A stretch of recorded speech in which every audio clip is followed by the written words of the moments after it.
What is this tool I found in my grandma's kitchen?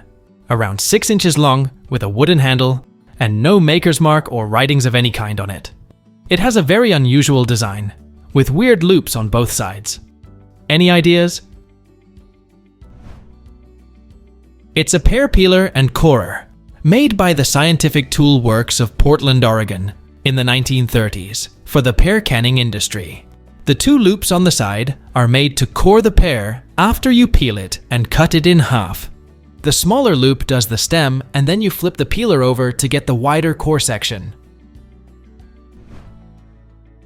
What is this pair of glasses I found with my dad's stuff? It looks like some kind of eye protection that clips onto eyeglasses. There are hinges, so I'm assuming you can flip it up or down while working on something extremely bright.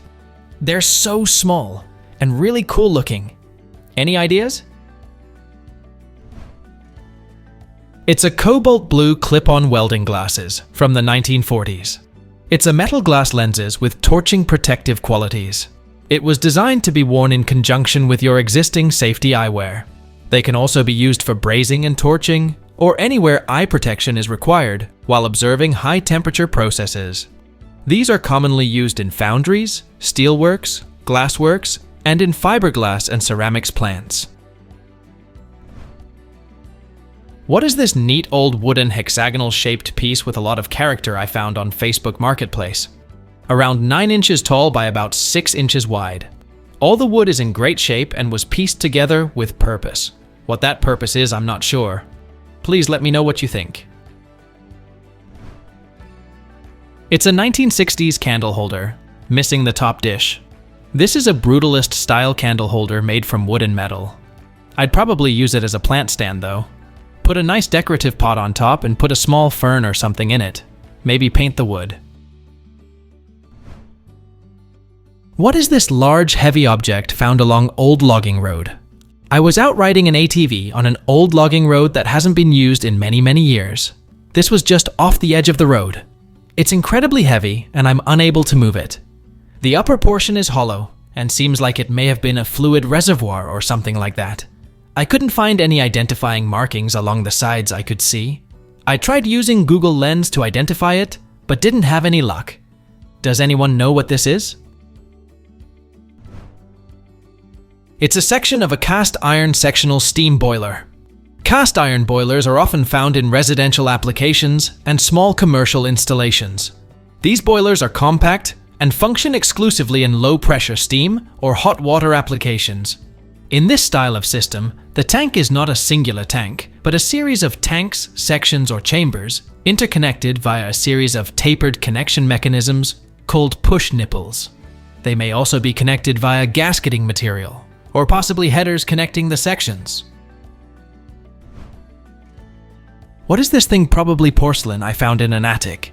I have no idea what it is. Around 38 centimeters tall, and the diameter is 25 centimeters, with around 7 millimeters of thickness. Does anyone know what this could be used for, or what it might be called? It's an Epiag Carlsbad electric heater porcelain cover, made in Czechoslovakia in the 1920s, a typical style for the Art Deco period. The multiple holes have been designed to allow heat to dissipate while protecting a light bulb or fixture. The rounded shape and hole pattern could also be a decorative design element. These types of covers were often used in older homes or industrial settings, where both function and aesthetics were important. What is this gray metal thing with a glass lens on one end and a glass diamond-shaped prism on the other? I found it while cleaning out a basement. It has GWR 61263 stamped on the side, and I found it with the other glass lenses of various thicknesses. The gray metal is solid and looks like it came off some type of a machine, and it looks to be at least 50 years old. When I searched online, it kept bringing me to a train. Any ideas would be appreciated. It's the prism of a German World War II bunker periscope, or rangefinder. This device was used for general observation behind an armored plate, or inside a cupola. Some observation cupolas had them installed as side optics, but the MG gunner in a cupola or behind a plate also used them. The prism in the head could rotate 180 degrees horizontally. They have reticles that could be illuminated. The user must rest his head against the padded headrest in order to open the viewing reticle. What is this mystery machine I found in the forest? I found it just sitting on a stump in woodland in Scotland, about 26 centimeters tall, 13 centimeters wide, and 28 centimeters deep. It's pretty rusted, and there are some writings on the front that I cannot make out. Any ideas? It's an old 9.5mm film projector, made by Norris Projection in Nuremberg, West Germany. This projector was launched in the UK for Christmas of 1952. Although good value, this machine didn't really perform too well. The inefficient barrel shutter meant picture brightness was none too good. I also thought the motor was not really up to the job, and the motor brushes soon gave problems. However, it was about half the price of the Specto and Pathoscope Gem 9.5mm projectors at that time. What is this big yellowish-brown disc from Grandma's house? My aunt says it's an old computer part, and my uncle says it's from a construction site. I guess it's more than 40 years old? Does anyone have any idea what it is?